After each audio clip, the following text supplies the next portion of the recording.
Sinhagad road परिसरातील अनेक society दुकानांमध्ये पाणी शिरल्यानंतर मोठ्या प्रमाणात नुकसान झालंय। स्थानिक नागरिकांनी प्रशासनावर रोष व्यक्त केलाय। कोणतीही सूचना न दिल्यामुळे नुकसान झाल्याची प्रतिक्रिया नागरिक देत आहेत। दुकानात पाणी शिरल्याने मोठ्या प्रमाणात नुकसान झालेलं आहे। स्थानिक नागरिकांकडून या संदर्भात रोष व्यक्त केला जातोय।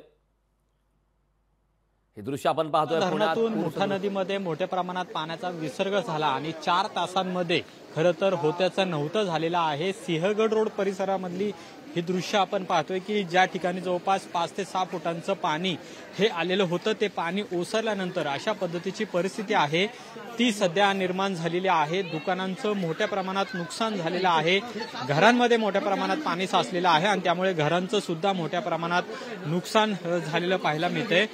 काय ही परिस्थिती निर्माण झाली असं तुम्हाला वाटतं? पाणी सोडलं काल खडकवासला 100% भरलाय दाखवत आहेत। 50% असताना सोडा ना, मोकळं करा ना। अचानक तुम्ही 4 धरणं 5 धरणाचं पाणी सोडताय, असं होणारच ना। बरं, रात्री 3:30 वाजता त्यांनी सूचना दिली, रात्रीच्या अंधारात कोण काय काय किती हलवणार आहेत? खालच्या सगळ्या घरांची वाट लागलेली आहे। हे टीव्ही पासून ते चप्पल बूट पर्यंत सगळं गाद्या अंथरुणं पांघरुणं खायचे प्यायचे वांदे झालेले। आता जर आले ना ते पाणी गेल्यावर तर त्यांना खायला सुद्धा वांदे होणार त्यांचे।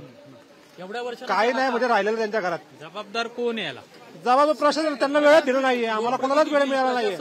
रात्री 3 वाजता तुम्ही पाणी सोडताना सांगायला तर लोक झोपेत आहे। 9 वाजता वगैरे काहीतरी त्यांनी आम्हाला द्यायला पाहिजे ना, बाबा तुम्ही रात्रभर मध्ये काहीतरी पाणी सोडणार आहे काय नाही। सगळे वयस्कर लोक आतमध्ये अडकले सगळे, आणि थोडंसं पाणी ओसरल्यावर सकाळी फक्त एक बोट आली, त्याच्यानंतर आलीच नाही आतापर्यंत कोणीच नाही आला। आणि हा नाही आली तुम्हाला? नाही, आणि दरवर्षीचा प्रॉब्लेम आहे, आजच्या वर्षाचा नाहीये। इथे हरितलवादवाल्यांनी हा जो मागचा रस्ता पर्यायी रस्ता तो त्यांनी एन्व्हायरमेंटमुळे त्यांनी तोडायला लावला तो, आणि हरितलवादवाले एकही कोणी इथे बघायला येत नाही। दरवर्षीचा प्रॉब्लेम आहे। काय विनंती प्रशासनाला आहे तुमची? काही नाही, थोडं काळजी घ्या। आता 70-75 वर्षाली स्वातंत्र्य झालं तरी हे आलं ते की रस्त्याची बोंबे सगळं घेताय, सगळं करताय, द्या ना आम्हाला काहीतरी। प्रत्येक घरात जाऊन बघा काय अवस्था झाली, खालची ती ग्राउंड फ्लोअरची घर आहे। जसं त्या नदीच्या त्या साईडला भराव टाकलाय तसं या साईडला टाकलं ते भरपूर इथे जवळ 20 ते 25 बिल्डिंग आहेत। प्रत्येक ग्राउंड फ्लोअरला 7-8 फ्लॅट आहेत। विचार करा किती फ्लॅटचं नुकसान झालंय। एकही राजकारणी कोणी मनावर घेत नाही, काही नाही। पहिल्या मजल्यापर्यंत आलो होता। थोडं जरा काहीतरी विचार करा। आताच प्रॉब्लेम गेली बऱ्याच वर्षाचा प्रॉब्लेम आहे। याची भरपाई सरकार खरंच देणार का, हा सगळ्यात महत्वाचा प्रश्न आहे। पण दरवर्षीची ही परिस्थिती आहे आणि परिस्थिती आजही आपल्याला जैसे थेच पाहायला मिळते। कॅमेरामन पियुष येरवडेकरसह अमोल धर्माधिकारी, लोकशाही मराठी, पुणे।